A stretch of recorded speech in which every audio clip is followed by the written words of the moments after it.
মুখ্যমন্ত্ৰী হিমন্ত বিশ্ব শৰ্মা বা ৰন্তু পানী ফুকন বিকাশ অসম তেওঁলোকৰ মাজতে এনেকুৱা বহুত ডাঙৰ সংঘাত যে হৈ আছিলে তেনেকুৱা কাহিনী নাই। আমি দেখিছোঁ এইবিলাক যিবিলাক গোচৰ তেওঁলোকক ইতিমধ্যে কাৰাগাৰত ভৰাইছে এইবিলাক আচলতে পুৰণি গোচৰ আছিলে। সেই আগতে গোচৰ যেতিয়া দিয়া হৈছিলে সেই তেতিয়া কিয় একশ্যন নল'লে?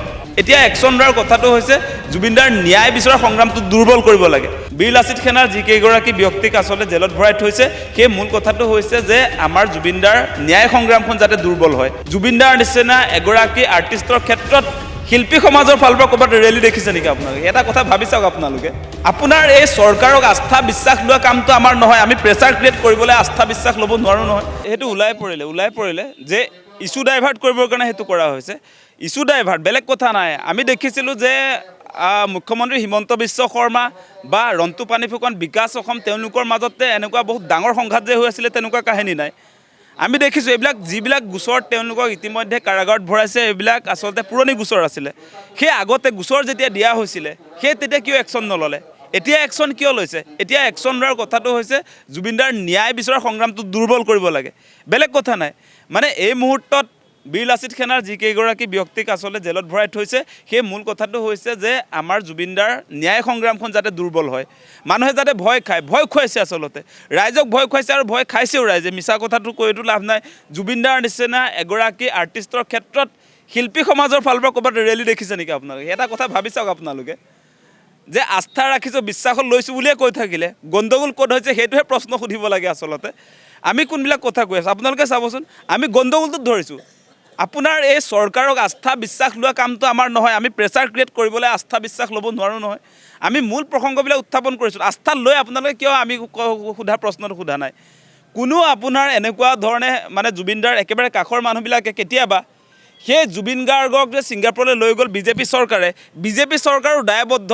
তেওঁলোক কিয় আচলতে এই গোটেই ঘটনাটোৰ ক্ষেত্ৰত নিৰাপত্তাৰ ক্ষেত্ৰটোতে যদি চায় সেইটোক লৈও প্ৰশ্ন উত্থাপন কৰা নাই। আৰু আপোনালোকে গণ্ডগোলবিলাক দেখিছে, আপোনালোকে চাব দেই, য়থ পাৰ্টি কৰাইছিলে আপোনাৰ ছিংগাপুৰৰ আছাম এছ'চিয়েশ্যনে আৰু 11জন মানুহ দুখমুক্ত হৈ যায়, 5জন মানুহ আপোনাৰ তাতে আপোনাৰ বলিকা বাক্ৰা হৈ যায়। সেই কথাটোৱে কি সূচাইছে সেই কথাটো আপোনালোকে বিবেচনা কৰক।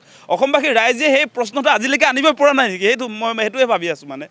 মানে আপোনাৰ এই ছিংগাপুৰৰ মানুহবিলাকে সেই পাৰ্টি আয়োজন কৰিছিলে। সেই আয়োজনটো কেৱল ইয়াৰ পৰা যোৱা শেখৰজ্যোতি অমৃতপ্ৰভাই কৰা নাছিলে। গতিকে আইনখন এনেকৈ মানে কি দুইতৰপীয়া নেকি? একাংশৰ কাৰণে বেলেগ, একাংশৰ কাৰণে বেলেগ, তেনেকুৱা আছে নেকি আইনৰ ধাৰা?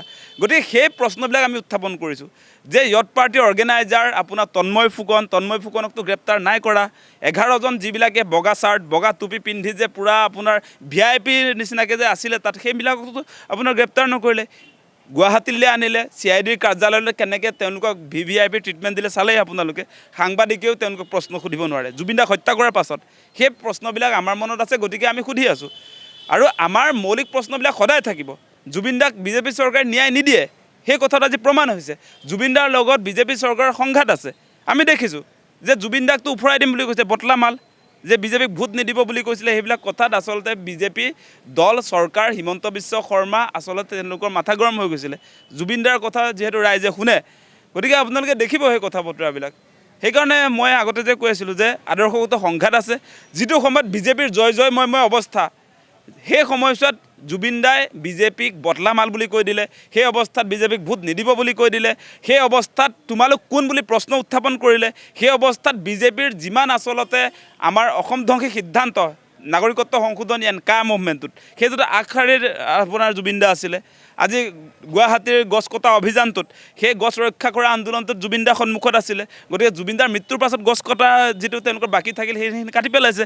গতিকে সেই কথা বতৰাবিলাকত জুবিনদা মানে বিজেপি চৰকাৰৰ কাৰণে চকুৰ কুটা দাঁতৰ শাল সদৃশ হৈছিলে, সেইকাৰণে আক্ৰোশৰ বলি হৈছে নেকি? সেই কথাবিলাকতো কোৱা হৈছে। এতিয়া বহুতে কৈছে যে এইটো পলিটিকেল ষড়যন্ত্ৰ।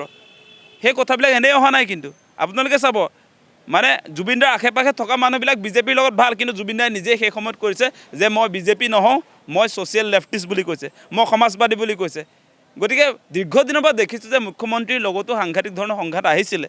আৰু বিজেপিৰ ক্ষেত্ৰত এতিয়া যে ইয়াত আপোনাৰ এই যে কনচাৰ্টবিলাক যে পাতি আছিলে, এই কনচাৰ্টবিলাকৰ ক্ষেত্ৰতো জুবিনদাই বিভিন্ন সময়ত আচলতে চৰকাৰ খলঠেকত পেলাইছিলে। সেই যে প্ৰিয়ংকা চোপ্ৰা কোন বুলি যে প্ৰশ্ন সুধিছিলে, প্ৰিয়ংকা চোপ্ৰাৰ কি কাম আছে আচলতে?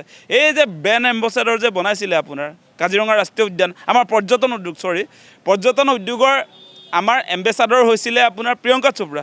গতিকে প্ৰিয়ংকা চোপ্ৰাক কেলৈ আনিছে বুলি প্ৰশ্ন উত্থাপন কৰিছিলে বিজেপিক মানে কোটি কোটি টকা দিয়া হয় প্ৰিয়ংকা চোপ্ৰাই আমাৰ পৰ্যটনৰ কাৰণে কি কৰিলে এদিন আহিলে আকৌ এনেকৈও ওলাইছিলে প্ৰিয়ংকা চোপ্ৰাৰ নিচিনা এটা ডুপ্লিকেট এজনী ছোৱালী মানে তেওঁ ড্ৰেছ লগাই আপোনাৰ কাজিৰঙাত এই হাতীত ঘূৰি ফুৰা তেনেকুৱা এটা বাতৰি ওলাইছিলে মাজতে গতিকে জুবিন দাই সেইবিলাকত এইবিলাক ক'ৰ পৰা আহিছে বুলি কৈছিলে মানে জুবিন দাই কৈছিলে যিবিলাক মানুহে দীৰ্ঘদিন ধৰি তেওঁ নিজেও পৰ্যটনৰ কাৰণে সদায় কাম কৰি আছে তাৰ পাছতো তেওঁ গুৰুত্ব নিদিলে আজি যাদৱ পায়েং আছে পৰ্যটন উদ্যোগৰ কাৰণে সেইবিলাক মানুহৰ কথা কৈছিলে তেওঁ নিজৰ কথা কৈছে মই গোটেই জীৱন পৰ্যটনৰ কাৰণে কাম কৰি আছোঁ গছৰ কাৰণে কাম কৰি আছোঁ গোটেই মানুহৰ কাৰণে কাম কৰি আছে গতিকে তেওঁকতো চিনি নাপালে গতিকে সেই কথা বতৰাবিলাকত সাংঘাতিক ধৰণৰ সংঘাত বিজেপি চৰকাৰৰ লগত জুবিন দাৰ আছিলে কিন্তু সেইটো আমি লক্ষ্য কৰি আহিছোঁ গতিকে জুবিন দাৰ ক্ষেত্ৰত অন্যায় হৈছে আৰু অন্যায়ৰ বিৰুদ্ধে যেতিয়া মাত মতা হৈছে তেতিয়া আপোনাৰ জেলত দিয়া হৈছে ভিক্টৰ দাস সেই আপোনাৰ জুবিন দাৰ জাষ্টিছ বিচৰাৰ কাৰণে আজি ৰাষ্ট্ৰদ্ৰোহিতা কৰা হৈছে